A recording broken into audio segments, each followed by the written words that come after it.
Lucena Mayor Mark Alcala nanliligaw din kay Catherine Bernardo. Ayon sa isang mapagkakatiwalaang pinagkukunan mula sa Cabinet file, kasalukuyang nanliligaw si Mayor Mark Alcala ng Lucena City sa sikat na aktres na si Catherine Bernardo. Ang balitang ito ay nagdulot ng maraming reaksyon at usap-usapan sa mundo ng showbiz, partikular sa mga taga-subaybay ng dalawang kilalang personalidad na ito. Si Mark Alcala, na kasalukuyang nagsisilbing alkalde ng Lucena City, ay kilala hindi lamang dahil sa kanyang posisyon kundi dahil din sa kanyang aktibong pakikilahok sa mga isyu ng showbiz. Bago siya naging alkalde, si Mark ay naging bahagi ng buhay ng GMA actress na si Ashley Ortega. Ang relasyon nila ni Ashley ay nagbigay pansin sa publiko nang magkasama silang lumitaw sa mga opisyal na kaganapan, tulad ng sa pagsumite ng kandidatura ni Mark para sa alkalde noong ika-8 ng Oktubre,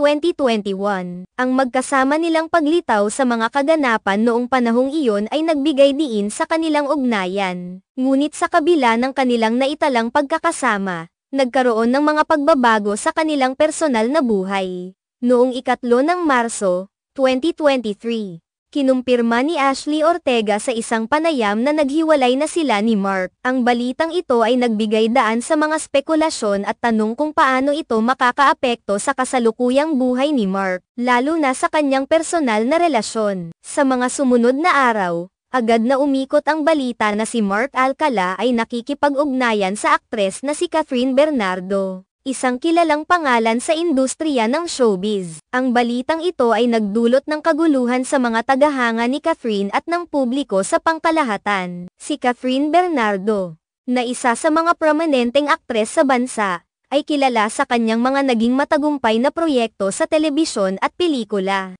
Ang kanyang popularidad ay patuloy na tumataas, at ang kanyang personal na buhay ay palaging nasa ilalim ng matinding pansin ng media. Dahil dito, hindi maiiwasan na magdulot ng kompetisyon ang pagpasok ni Mark sa buhay ni Catherine. Marami ang nag-iisip kung ang panibagong romance na ito ay magiging sanhi ng pagsalungat mula sa ibang mga kilalang personalidad, tulad ni Alden Richards, na isa ring sikat na aktor at dating kasamahan ni Catherine sa mga proyekto. Ang usap-usapan ay nagsimula na, at may mga nagsasabi na maaaring magkaroon ng kompetisyon sa pagitan ni Mark at Alden para sa puso ni Catherine. Ang mga ganitong uri ng balita ay nagbibigay sa publiko ng maraming paksa para pag-usapan at pagdebatehan. Ang mga tagahanga ni Catherine at ng iba pang mga kilalang personalidad sa showbiz ay laging interesado sa mga detalye ng buhay ng kanilang mga iniidolo. Sa kabila ng lahat ng ito, ang mga pahayag at pangyayari ay patuloy na nagbabago,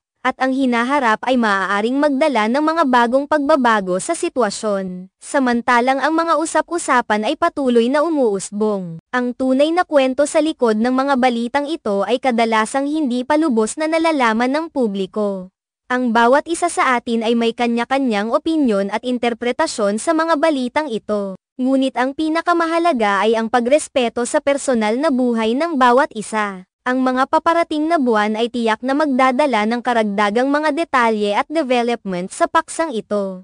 Ang mga tagahanga at mga taga-subaybay ay mananatiling nakatutok sa mga susunod na pangyayari upang makita kung paano may aangkop ang mga sitwasyong ito sa kanilang mga paboritong artista at sa mga personal na buhay ng mga taong kasangkot. Sa huli, ang tunay na kwento at ang mga detalye ay maaaring magbigay linaw sa lahat ng mga spekulasyon at tanong na lumitaw mula sa mga balitang ito.